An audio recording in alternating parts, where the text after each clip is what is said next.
He's 40 feet away near the timeline. Now Jimmer sizing up Moss. Oh, no. Oh, yes! Oh, yes! Oh, no. Oh, yes. Jimmer Range is back. We took some time off. Alex had midterms. I had other stuff going on. But we're back now, episode 41. We're recording on Friday, February 10th. I'm Carl Heiser, joined as always by my co-host, Alex Cervantes. Alex, how are you doing? Physically been better, been a little under the weather of late, but mentally quite enjoying this college basketball season, especially the run of form my lovely Northwestern Wildcats and Chris Collins have been under. Shocking form, but just a run nonetheless. So what was a more difficult experience, your midterms or watching the Northwestern-Wisconsin game? Oh, easily my midterms, which says a lot considering I was in person at the Kohl Center for that game, but easily my globalization midterm, and then my whatever the other ones I have, I've mentally blocked them out. Yeah. I'm at a point in the season where I'm exhausted, and the reason I'm exhausted is because it is so difficult to form like narratives this year that can't be just like ripped apart like the following day. Because I think back to like a couple years ago when it was easy. It was Gonzaga, it was Baylor, like wire to wire. They were the top 2 seeds in the tournament. They end up in the national championship game. Like that season was easy, right? Mm-hmm. This season, it's like, who really is the best team, right? Because right when you're ready to say it's Purdue, they lose. Houston, they lost to Temple. How can they be the best team? Alabama lost by 30 to Oklahoma, right when people are ready to say they might be the best team. Good loss. Arizona's in the Pac-12. Like, damn. There's all this stuff. Like Tennessee just fell apart. Like anytime a team enters the top 5 conversation, anytime you're ready to say this team's the best, like they lose. It's crazy. Yeah. So I don't really know what to do with that, and it's crazy considering all the other stuff, kind of like the peripheral stuff, seems wrapped up at this point. Like Zach Edey, Player of the Year. Brandon Miller, Freshman of the Year. Jerome Tang, probably Coach of the Year. Yeah. But like, I can't form like a solid narrative about who's the best team is. Title. And kind of what it feels like the reason that it's kind of exhausting is like it feels like when you're like in the middle of the woods or on an airplane and your phone is like searching desperately for any semblance of a signal and your battery just dies because it can't find anything. That's what it feels like. Like I feel like I need to be on airplane mode as far as like takes go because I don't really know where to go. Do you have like any strong opinions about like who the elite teams are, like who the championship favorites are right now? No, I think I would say like, I know you said like it's not hard to have a clear-cut bunch, but I'm not going to like be moved on the fact that a team loses or drops a couple of regular season games, especially like on the road. Like Purdue is still up there when Braden Smith plays the way he does against Iowa, which it's not going to happen 24/7, but like you're telling me he has a couple of those performances in March and that team doesn't make the Final Four? Like Zach Edey's going to get his. We know that. It's just whether or not he gets that from his supporting cast, and I think eventually he will, even though Smith and Lawyer are freshmen. You have to put Alabama in there. That's like a complete like you can't leave them out. And then I don't like the rest of it. Like I'm still bought in on UCLA. I get the Pac-12 is the Pac-12, but I've been on them since the Las Vegas main event tournament, so I figured I might as well stay with them. Plus, they're half a game up on Arizona in the Pac-12, which again, we'll concede the Pac-12 is the Pac-12, but metrics-wise, it's not the ACC, so there's some merit there. So yeah, like, and Houston's still good. Like, you can have your offensive concerns, you can have your 3-point shooting concerns with that team, but you've got a lottery pick in Jarace Walker, you've got NBA talent and an All-American in all likelihood of Marcus Sasser, plus Jamal Shed. Like, that team is really good. So if you want your like top 4, there it is for me. Like I don't think I'm going to move on that regardless of whether like Houston drops a couple games in the American. Like it's going to happen. It's why we play the games. It's why you have a 31 game regular season slate. So it's naive of me to think that everyone's going to go on a 2020-21 Gonzaga run. Right, exactly. I do kind of agree that there's like a clear like 3 or 4 that are kind of separating themselves from the rest of the pack. But maybe the argument for like which one is the best is kind of that part is up for debate. But I do kind of agree that there's a top 4, and like people really jump ship on Houston after the loss to Temple. And like you said, like nobody's gonna like it is very difficult regardless of the conference you play in to just run the table, even as an elite team. Like especially if you're a wire to wire title favorite like Houston is. Yeah. And it's like, all right, like we're just kind of biding our time until March. Like maybe you fall asleep in like a game and then you drop one. Like it happens. It does. And it's not like listen, it's apples to oranges, but it's not like Alabama lost to Oklahoma by 30 plus, and we're fine making that a one-off game, but we're gonna people are gonna be up in arms about Houston dropping a home game to Temple by 1. Like you're gonna have bad games, you're gonna have bad shooting performances. It illustrates what the concern. Like there are clear holes, like you said, in every single team that we would put in the upper echelon, the cream of the crop this year in college basketball. That's new. That's a little bit different than what we've seen in the past couple of years. But that doesn't mean they're bad basketball teams. Like it's almost better that we know what the flaws are, so we're not exceeding expectations. Yeah, I think if you just look at conference play, like you remove everything else, I think the best case from just conference play is that Alabama is maybe the best team in the country so far. They're one of the 3 remaining undefeated teams in conference play. And it's not just that they're winning the games though, it's that they're just blowing teams out. Like they're winning all these games by double digits. Doesn't matter if they're at home, if they're on the road. They beat Vandy by like 50 the other day. I mean, Purdue, like they've, to their credit, like the metrics love them, the analytics love them. They're winning the games. Like I'm not going to penalize them for losing at Assembly Hall. Pretty much everybody's lost at Assembly Hall. You know who hasn't? You know who didn't lose at Assembly Hall? Northwestern didn't lose at Assembly Hall. Correct. Yeah, Northwestern went in there and beat them. So, you know who the only undefeated Big Ten team is at home? Isn't it Maryland? It is Maryland. Yes. Yeah. In Big Ten play, we did get killed by UCLA. But that's only 1 loss at home. You're what, 13-1? If it was next year, it would be a conference game. Then it would be a different story. But 13-1 right now, they're still in the mid-major conference that is the Pac-12.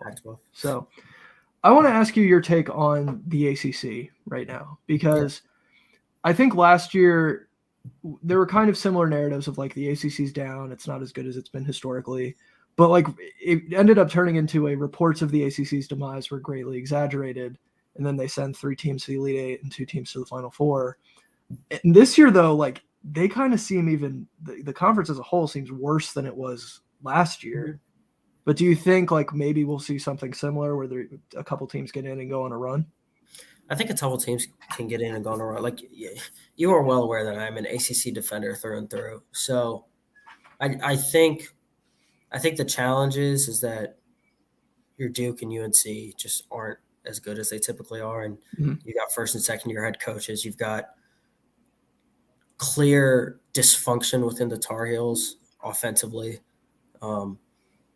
And Duke's just a young team trying to figure out its own identity, and they can't shoot, which, I mean, that's just a recipe for disaster. But your 2 best teams, right? I think, I mean, it's Miami and Virginia, and those, like, if you want me to pick 2 ACC teams that are going to not lock for the Sweet 16, because I don't think you can't really virtually lock anything this year. But yeah, Miami's like guards win in March. That's where we're going to beat a dead horse with that statement over the next month and a half. So you might not you're not going to find a better.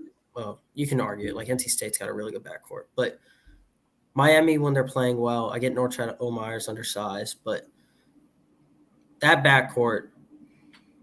And then Virginia, you just know what you're going to get. Tony Bennett's a top 5 coach in America. Like, sure.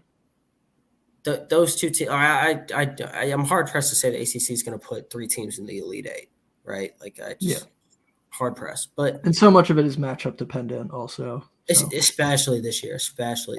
But like Pitt for all of everything, for all the narratives, they're still there in the conference play, right? Like they're still 10-3. They're tied with Virginia and Clemson for the lead. So I get they're kind of on that bubble for the tournament, but they keep winning games, which is a testament to at least something. But yeah, no, like to your question, ACC isn't underrated this year. Like this is a down year, but you think about like I'm high on Wake Forest. Like I really like Appleby. Like he's a guy who could take them on a run if they make the tournament. Mm-hmm. And then I just think about NC State and Miami's guard play. That like those guys get hot for a couple games and just and NC State too. Like I think the field of 68 was talking about it after dark. But to Quavion Smith and Joyner, they can just go get you buckets. Like you can game plan for them all you want, but they can get like that. Their individual creation is off the charts. So that's what you're going to need in March too. Right. I mean, and we've seen Miami went on the run last year, and I think they have the backcourt play again, but also like Norchad is undersized, but he can really hold his own down there. Yeah. He's really been putting up numbers even against bigger players.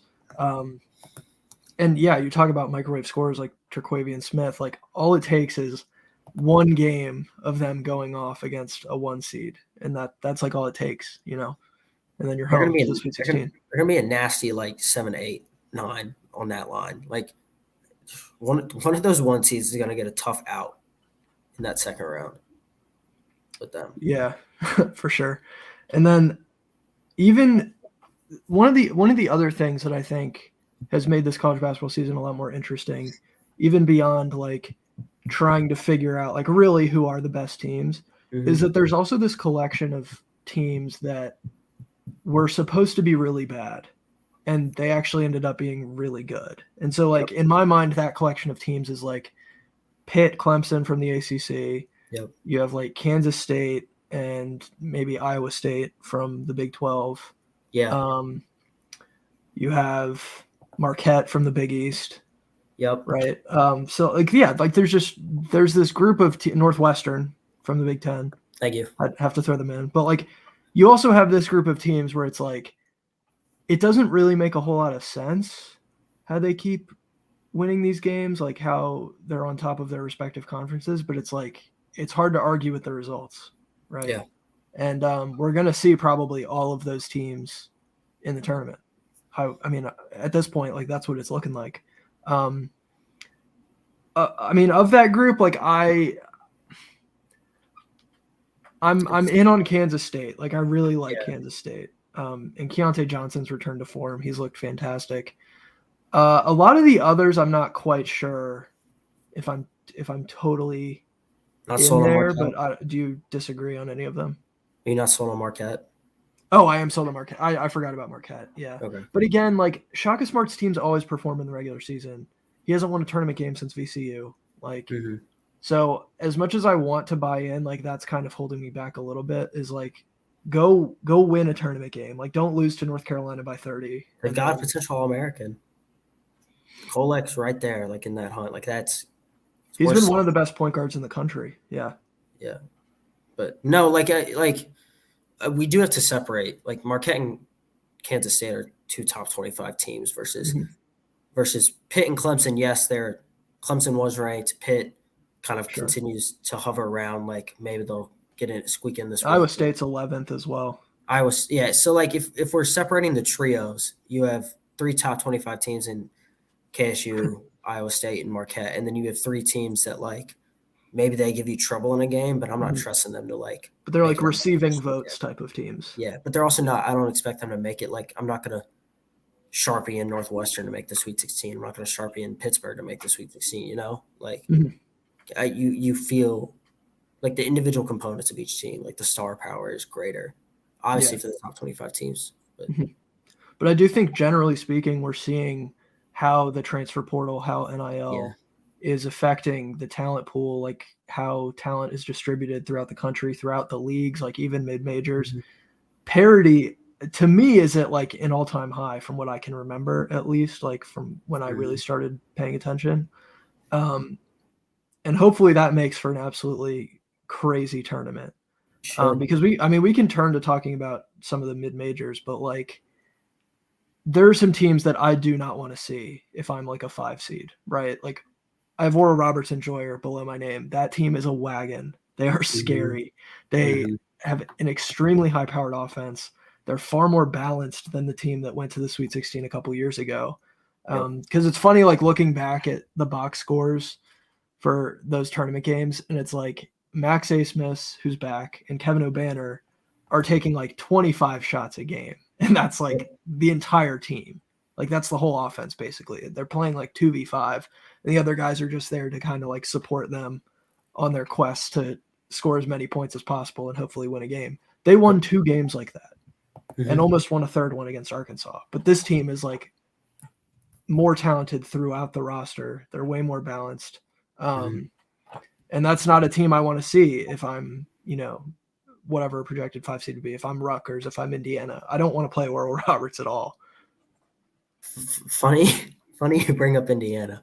Maybe I'm just like segueing this on my own accord, but in Lenardi's latest bracketology, which he released this morning, Oral Roberts is slated as the 12 seed against Indiana. Well, there you go. Yeah. And then Gonzaga is the 4 in that little mini pool, which I don't know how much. I mean, that's just Max Smith takes on the world. But who are some? So I'm talking about Oral Roberts. Are there any mid majors that you want to really touch on that like they're going to be a problem? I'm still totally bought in on Furman. I understand if people are wavering, but like sure. They've dropped from a point where I think like people are generally thinking of them as like maybe like a 12-13. They're going to end up in that 14-15 range. But Slauson and Bothwell are 2 of the best. I mean, that's just an incredible mid-major tandem.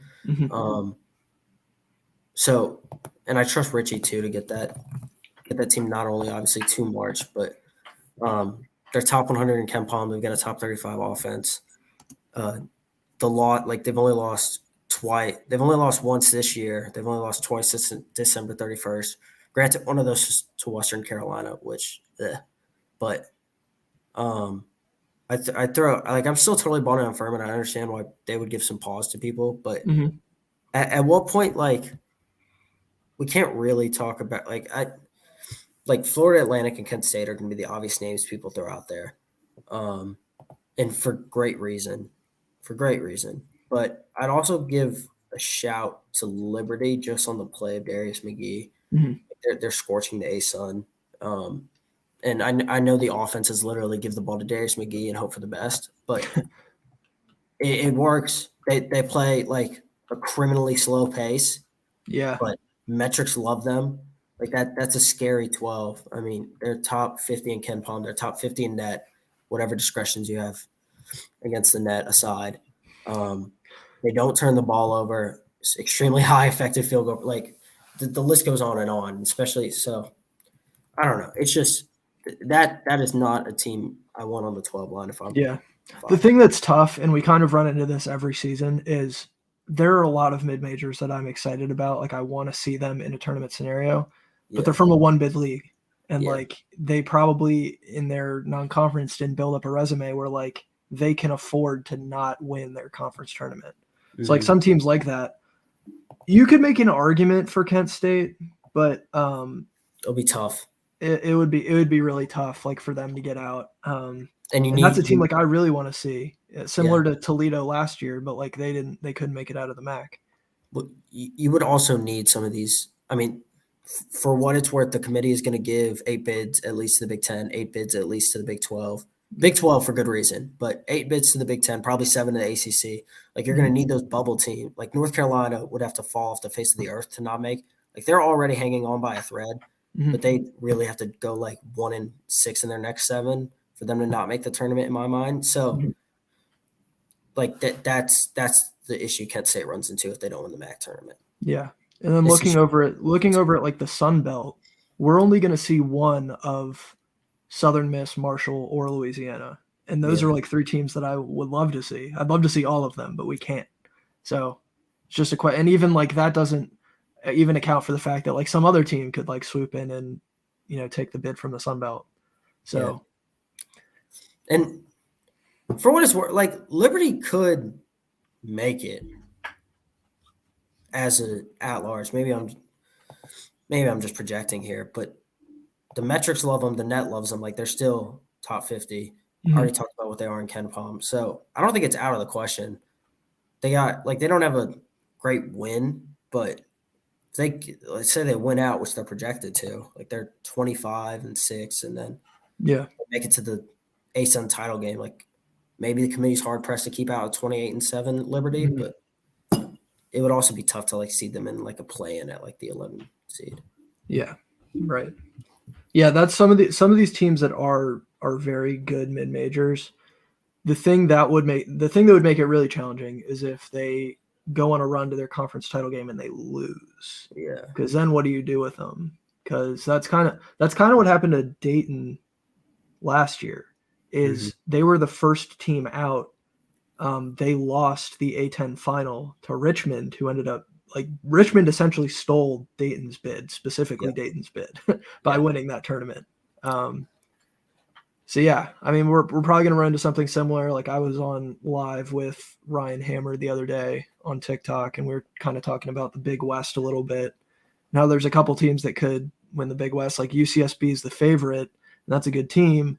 But then you also have UC Irvine, who's a solid team. You have Hawaii, who's dangerous. But yeah, I mean, the strength of these mid-major leagues like is definitely, at least in my mind, increasing. The gap is tightened. The gap is definitely tightening. One place where we've definitely seen that is the Mountain West, because I mean the computers have them in some places above the ACC, maybe even the Pac-12, depending on where you look. And we're going to see a good amount of Mountain West teams in the tournament. And what I love about the Mountain West, though, is like there's 4 or 5 teams at the top that are kind of all the same to me in terms of like overall strength. Like they're very, very evenly matched. Do you have a favorite from the Mountain West that you like that you're looking for as we approach March? I'm still going to roll with San Diego State, which I mean, like unpopular, super like run-of-the-mill take, especially like coming into the season. But 10-2 in the conference right now, 19-5 overall. We all got some pause in the regular season, but they're top 25 in Ken Pop. Like computers love them. Top 35 offense, top 25 defense. They've dropped. What is this now? They've dropped to Nevada and New Mexico in Mountain West Conference play. So like I'm hard pressed to like not think it's them, but I also feel like they're a relative lock to get in at this point too.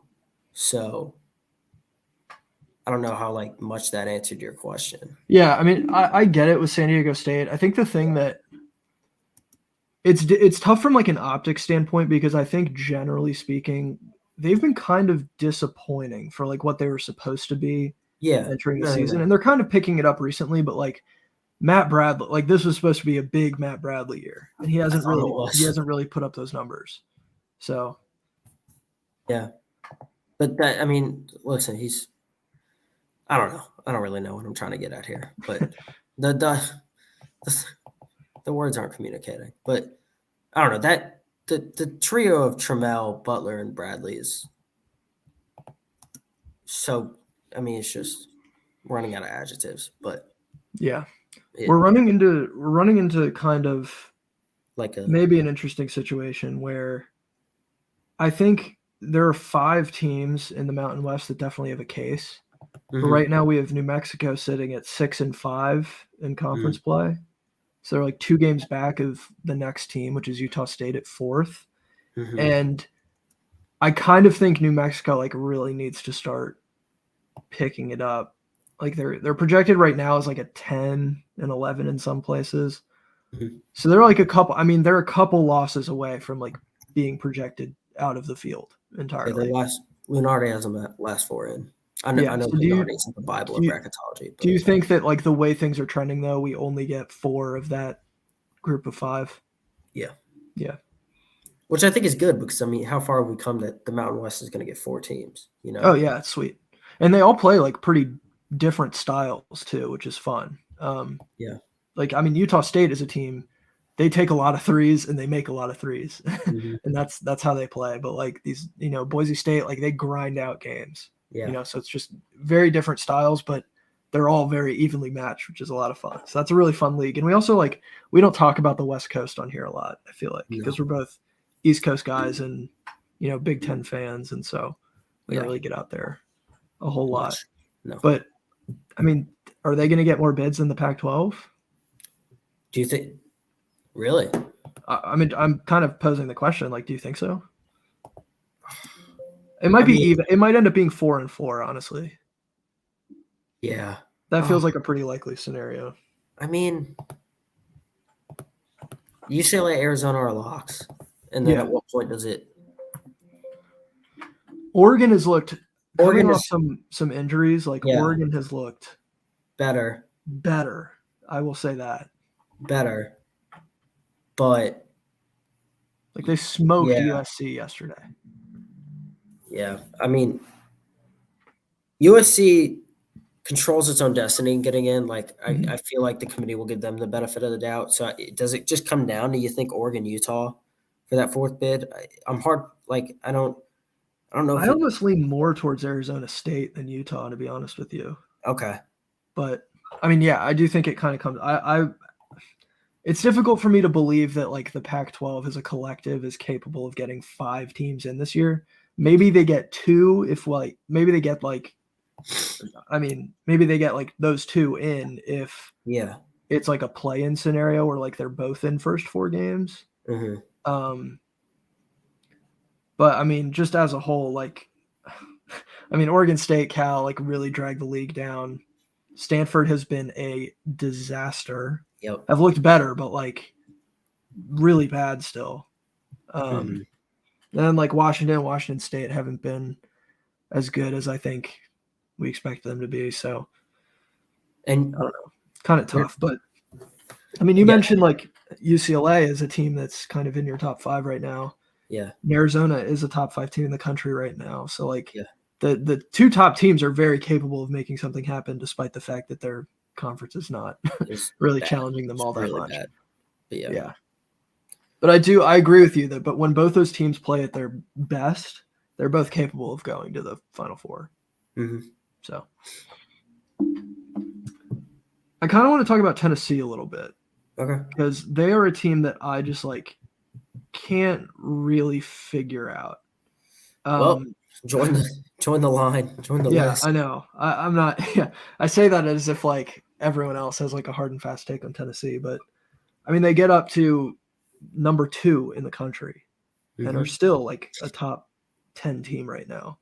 But this last stretch of games for Tennessee is sending off alarm bells in my head about this team, especially on the heels of like they were a 3 seed in last year's tournament. They were a high seed. They lose to Michigan, who like really wasn't even supposed to be there. Like a pretty unserious Michigan team for the majority of that season. And they weren't able to get to the Sweet 16 against that team.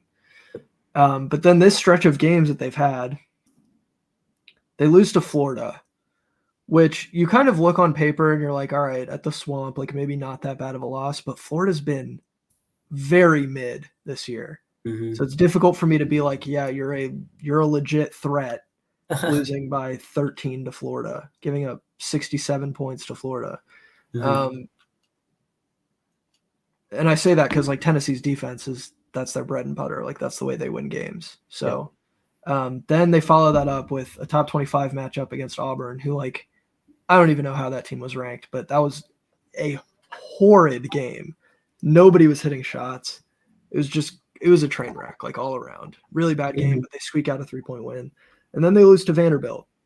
At Vanderbilt, in-state rivalry, I guess. And I think Jerry Stackhouse maybe gets he kind of gets criticized maybe a little bit unfairly, because I do think he's like a better coach than most people give him credit for. But again, I can't take you seriously as a top 5 team in the country if you're losing to Vanderbilt. I can't. And it's the big issue with Tennessee is, can their offense show up? Like I'm confident that the defense will be there like 95% of the time. And it's elite when it's there. Like it is very, very difficult to score on this team. The Vanderbilt game was really a fluke because Vandy shot 40% from 3. And like nobody does that against Tennessee. They really locked down the perimeter. But in the games against Florida and Auburn, they're shooting 20% from the field. Like it's terrible. And we are like, what, a month away from a bracket, and that I'm terrified of Tennessee like getting this, top 3, top 4 seed again. And we've already talked about the strength of some of these mid majors. So I don't really know like what to think about Tennessee right now. Maybe it depends on the matchup, but like, do you have any big thoughts on Rick Barnes and company? No, it's just, I mean, inevitably people are it's going to be hard to trust Barnes and March from just your prior track record. But you hit the nail on the head. Like the offense is so perplexing, and they take, I think it's like 24, 25 threes a game. They only make those at like a 31% clip. And then they only shoot 43% from the field. And so, it just, I don't know. Because like we talked in the preseason, I remember your big concern being like, there are a lot of like individually talented guys on this roster, but like Santiago Vescovi as a number one option does not scare me. And yeah, I mean, the point's been kind of proven to this point, but it just, like, it almost feels from watching that, for whatever reason, I watched the Auburn game. And then from watching bits and pieces of the Vanderbilt game, like, there's just such a lid on the basket. Like, you're not really confident when shots are going up. And the defense will always be there. Like, they hold opponents to 23% shooting. Yeah. Like, from the three. Like, in an era of basketball where every team is gonna hoist at least 20 of those a game, like especially in the SEC, which is very like run and gun type. Yeah, you're telling me you're gonna hold teams to 4 of those a game, like you're gonna win most basketball games. It just so happens that the offense is so bad that over the last 3 games, their highest scoring total is 65 points. So, and then granted, but then they hang 82 on a great defensive team in Texas. Yeah, it's just like so that's Tennessee's ceiling. But I know you texted this in like on Slack, but they have such a low floor, especially when it's hard to trust a team when you're so good on one end of the floor, but like it's such a roller coaster of emotions when it comes to them offensively. Zakai Ziegler is still one of the best guards in America. Vescovi's a good option from deep, but they don't. Like, of the guys that are in the rotation, none of them shoot above 35% from 3. Yeah. So yeah, it just feels like they do have nice pieces, and like we talked about in our SEC preview all the way at the beginning of the season, they don't have that ceiling raiser, like that NBA level player like they did last year when they had Kennedy Chandler, who he was also kind of a shorter guard like Ziegler is, but he could shoot like his court vision for being a 6-foot guard was fantastic. And really like elevated the ceiling of that team, but I just don't see that type of, and I don't want to disrespect Zakai Ziegler, like he has been very good, but I do think there's kind of levels to this where I just don't see like the same kind of ceiling I should kind of rephrase that. Like I have said, I think the ceiling for this team is definitely a Final Four. Yeah. But the floor is so low because of the offensive struggles. So just something to keep in mind as we approach our bracket. The teams you're going to roll with. Yeah. Arkansas is picking it up. We can stay in the SEC. Arkansas, they've won like what, 5 games, 5 of their last 6, 5 games in a row, maybe. Nick Smith is back this weekend, which is huge for them. Because losing Trevon Brazile, Nick Smith was doubtful. We weren't sure what the timeline was there. Like that really hurts this team. Not having like, those are their 2, just by points per game, like their 2 best scorers.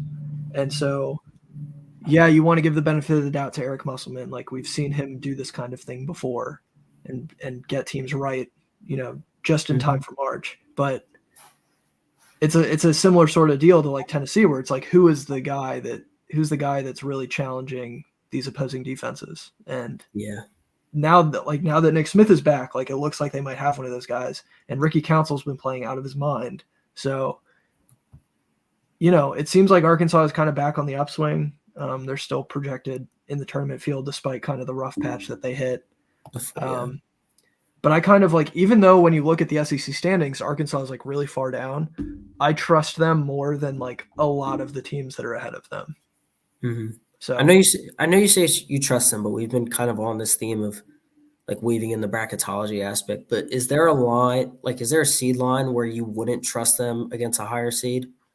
Like, because they're kind of projected all over the map from like a 7 to 9, I think. So is there, like, if they're playing a certain one, like, are you just, or like, do you think, did my question make sense?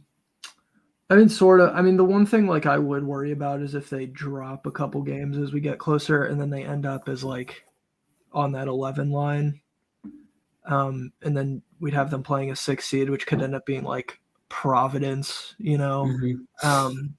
So there's definitely like some teams that I'm looking at where it's like I'd be kind of nervous if they had to play that team, but we've seen like Musselman's been to the Elite Eight the last two tournaments. Like it's hard for me to look at them on any seed line and be like, I don't think they can do it again, you know? Yeah. Especially because like the seeding is done with the context of like the whole season in mind, like it's their whole body of work. But an Arkansas team that is on the upswing as a 10 seed or a 9 seed is not a team that I am worried about, you know, because they can definitely like push one of these, you know, projected 1 seeds, projected 2 seeds. Is St. Mary's better than Gonzaga? If you had asked me before St. Mary's lost an overtime battle to Loyola Marymount, we probably would have had a different question. But no. You still don't think so? No. Okay. Because Gonzaga had that 8-point lead before Mahaney went absolutely absurd. They had held them to 1 made field goal until the final like 8 minutes of the game. Like I get part about being a good team is that you have to close, but I'm not off the Gonzaga train by any stretch of the imagination. Like listen. Did I have them as my national title pick before the season? Yes. Have there been stretches where I have been like, Alex, this is a bad take? Also, yes. But you still have the individual firepower, and I get a lot of their success hinges on Julian Strother and what he can provide on that wing, from the wing, but they've got enough pieces. Like I'm not worried about them. And I do like as a whole, I think they're better than St. Mary's. Like it just took an epic individual effort from Mahaney, you know? So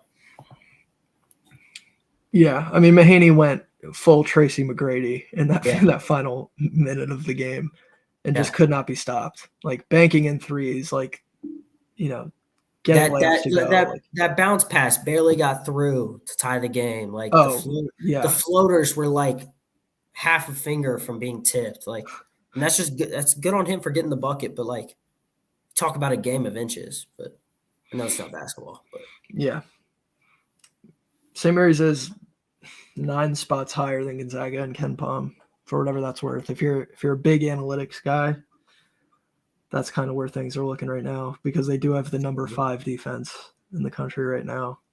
Gonzaga has the number 2 offense, the number 87 defense. Okay, well, on historical merit, that is not good for March Madness implications. But. No, it's not. And I think that's like no one will ever watch this Gonzaga team and be like, I'm worried about their ability to score the ball. I mean, just the offensive ceiling for this team is so high with, I mean, Drew Timme, Rasheer Bolton, Julian Strother. They have plenty of guys who can get a bucket. It's just like, can they stop anybody? And thus far, like that's kind of been the big problem. Like in the beginning, it was like, can we get the guard play? Like, can Nolan Hickman kind of step into his own? Can we get what we need from Strother? But the offensive results we've seen, it's like those are kind of secondary concerns at this point to the defense. But I will say both teams are capable of going on some type of run. And we've even talked about this, like Gonzaga to me is way more dangerous as a 4 seed, as a 5 seed. Like I think they are better in that underdog spot because like that's where Gonzaga historically started to hit their success was like as a middle of the road seed line.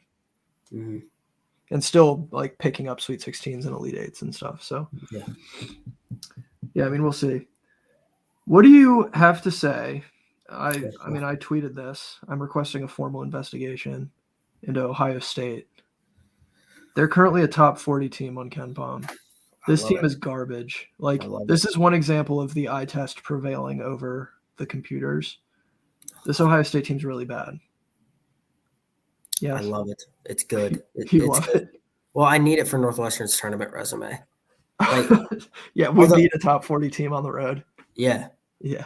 But no, this team is all sorts of chaotic. I missed the part where the FS1 broadcast explained it, but Sensabaugh was starting and then got pulled from the starting lineup in warmups. And I thought it was an injury, but then he comes in with like 4 minutes after tip. Yeah. I don't know if that's just something Holtman decided to do, but like you have a first round pick on your team. I don't know what it is. Like I was trying to tell people yesterday, but there was no reason like talent wise Ohio State should not have only beaten Northwestern last night, but they shouldn't be under 500 at all. Yeah. And I don't know whether that falls on Holtman or not, but like I read an article from Adam Jardy, who writes for the Columbus Dispatch, and like he said they're not taking enough threes, and then I feel like they couldn't hit the broadside of a barn yesterday. But you're right that like I don't know what it is, because like KenPom is still sold. But yes, Ohio State is in trouble. Can you remind me what the national championship thresholds are for? Yes, top. Like, I mean, the go-to one is top 40 offense in KenPom, top 22 defense, and then you go like if you really want like the nitty-gritty stuff, if you're like top 12 in the week 6 AP poll, no team since 2009 has won it as the preseason number one. Looks like that's going to stay the case this year too. Yeah. Yeah, and then I feel like there's some other ones. There's like a top 11 preseason poll, I feel like. The only reason I asked that is because I'm just now looking, and the Maryland Terrapins fit that criteria. Number 40 offense, number 24 defense. So very, very close. They are #there? ? Very close. Top 25 team in KenPom. We're not winning the national title. I'll get out in front of that. But are we sure? It's nice. It's nice. We'll see. I have some sources telling me that we're starting to work on getting some guys back for next year. So sources, yes. That's big. I know, sources. So we'll see. We do have a big class of freshmen coming in who hopefully can shoot, because oh my goodness, I do not understand how Maryland is top 40 in offensive efficiency with some of the shooting numbers that we're putting up. Hey, now it's alarming. Hey, now it's okay. It's okay. You can shoot 30% from three and still win basketball games. If we even get there, yeah. We've had some really bad shooting games, really bad. So, yeah, we'll see. We'll see. All right. Yeah. Do you have any closing thoughts? Northwestern is 3 games away from locking up an NCAA tournament bid, and that is a wild thing for me to experience. That's good. It's fun that you're experiencing that while you're still there. I can't believe it. I'm trying not to get my hopes up, but it's hard not to especially after they took care of business. Cause my one big caveat was they lose to Wisconsin, Ohio State. It's probably done. Yeah. They lost to Michigan. They got swept by Michigan. That's not good. Michigan's low key looked kind of okay. They look like they're turning it around. Yeah. They're no longer scared by the Chippewas. Or Amani Bates even. Yeah. Do you no longer scared by the directional schools? Yeah. Do you know when the sleepers are coming to February 19th, Iowa? February 19th? Iowa. Against who? Iowa. Gotcha. That should be fun. Don't know. Cannot confirm against the Hawkeyes. They haven't been very good on the road though, so That's fair. Northwestern hasn't been very good at home. Well, all right. Yeah. Yeah. A movable object means a stoppable force. Yes, indeed. Yeah, those are my favorite types of matchups. Yeah. I love that.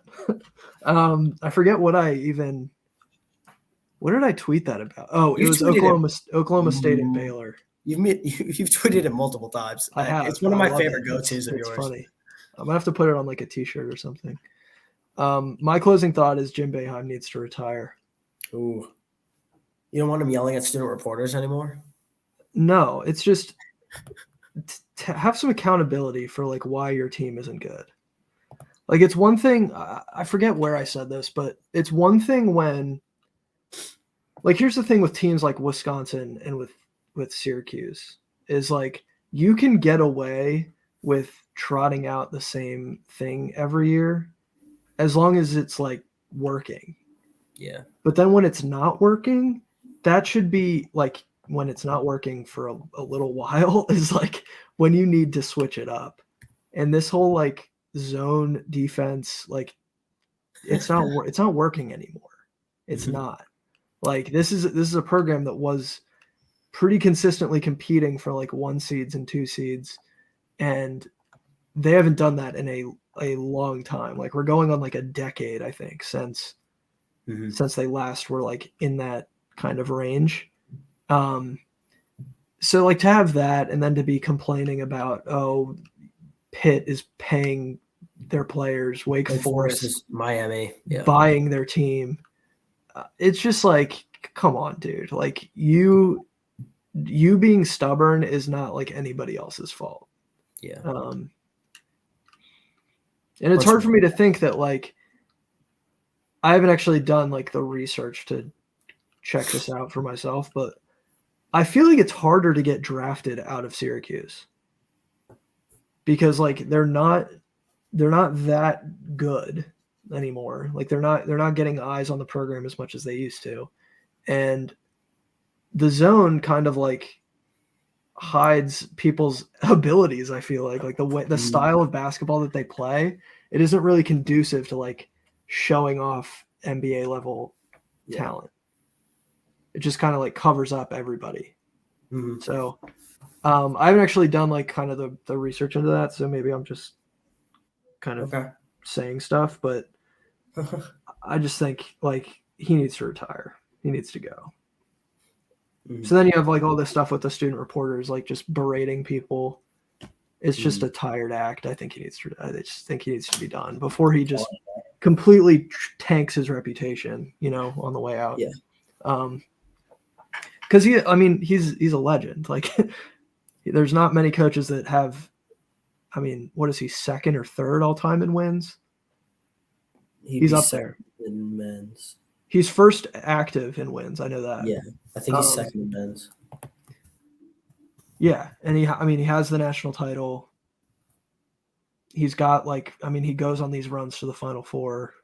He's been there for 40 plus years, So not taking anything away from him there, but like I think you just got to know when it's time. And it feels like right now he's not coaching because he wants to continue to compete for Final Fours and national titles. He wants to keep coaching to spite the people who say he shouldn't be coaching. Yeah. That's kind of. I appreciate a good vendetta, but not that. Yeah. It's just kind of, and then like eventually all it's doing is like you're hurting the guys in your program. Yeah. Yeah. So I don't know. That's just kind of my thought on the whole Jim Boeheim thing. I just kind of think, and it's not like a hate thing. I just think I think it's time. I just think it's time. Yeah. And there's, I think, a good contingent of Syracuse fans that would agree with me there. So that's going to do it for us. All done with our final thoughts on some random things, but we covered a lot today in 50 minutes. So it's good to be back. We hope to get these episodes out a little bit more consistently, but thank you to those of you who stuck around, watched, listened. Be sure to like and subscribe on YouTube. Rate the podcast 5 stars on Spotify if you feel so inclined. Follow so you never miss an episode. Follow us at JimmerRangePod anywhere, really. Twitter, TikTok, Instagram, YouTube, all that stuff. Please. Yeah, so, hey, thanks for watching, everybody. We'll see you next time.